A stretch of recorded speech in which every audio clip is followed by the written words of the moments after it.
If you owe BAS, what do you actually end up paying? And what happens if you're late or can't pay or even get a refund? Because this is where things get confusing fast. So instead of just explaining it, I'm going to show you real examples with actual numbers. So let's say you've just lodged your BAS and your result will be one of these. You owe money, you pay late, you lodge late, or you get a refund. Now, let's go through each one.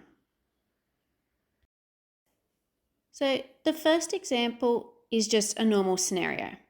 Your BAS shows you owe $5,000. So you go into your internet banking, use BPay, enter the ATO details, making sure you get the correct reference number, and pay the $5,000. That's it. No extra fees, no surprises, as long as it's on time.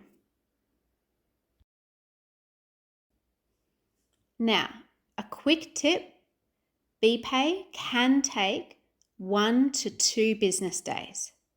So if your BAS is due on the 28th and you pay on the 28th, you could already be late. So make sure you always do it 1 to 2 business days in advance.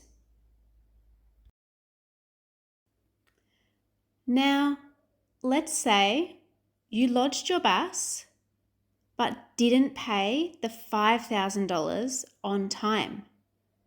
In this case, the ATO will generally apply General Interest Charge, or GIC. Let's put numbers to that. The interest rate does change over time, but at the moment, it's roughly around 10% per year. So on $5,000, that's about $500 per year, or roughly $1.30 per day. So if you leave it unpaid for 30 days, that's around $40 extra interest you are paying to the ATO.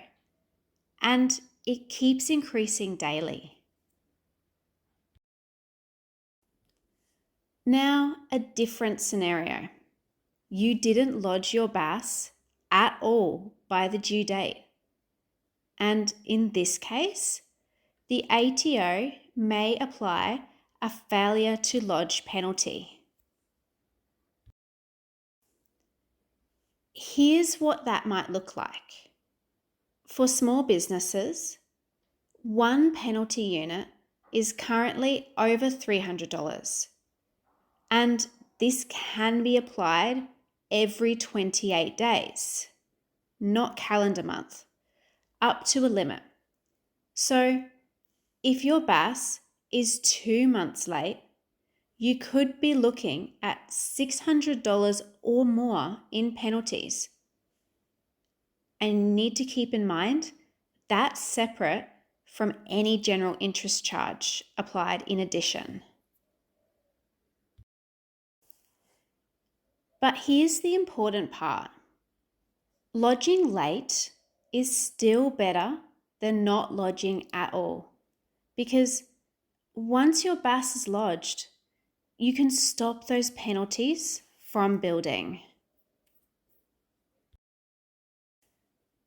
Now, one thing a lot of people don't realize, in some situations, you can actually request to have penalties or interest reduced or even removed. This is called a remission.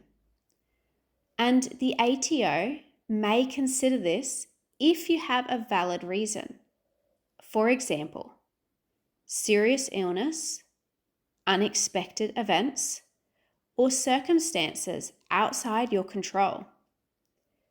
But it's important to understand that this isn't automatic.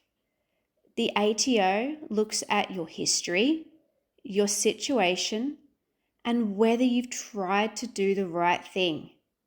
So, while it's definitely an option, it's always better to stay on top of things where you can. Now, let's say you owe $5,000, but you can't afford to pay it straight away in full. You can request to set up a payment plan. For example, $500 per month over 10 months. And while interest may still apply, it stops things from escalating. And finally, a refund scenario. Let's say your BAS shows a refund of $2,000. This can happen if your expenses had more GST than the income that you collected.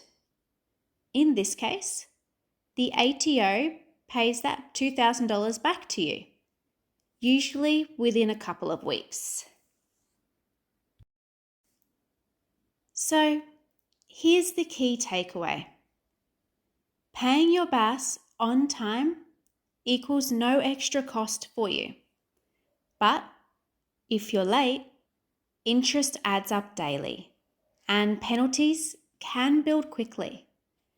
You can request a remission, but this is at the discretion of the ATO and not guaranteed.